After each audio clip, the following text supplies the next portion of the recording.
Hey everyone, welcome back to One More Guru. Today, I'm going to show you how to log in to your ABN AMRO bank account on your PC.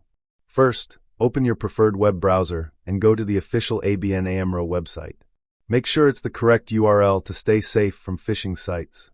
Next, click on the Login button at the top right corner of the homepage. You'll see options for different types of accounts. Select the one that applies to you.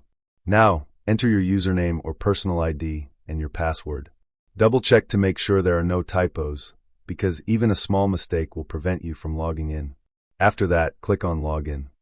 If you have two-factor authentication enabled, you'll receive a code on your phone or email. Enter that code to complete the login process. Once you're in, you can check your account balance, make transfers, and manage your finances securely. Remember to always log out when you're done, especially if you're using a shared computer. That's it for today's tutorial. Thanks for watching One More Guru.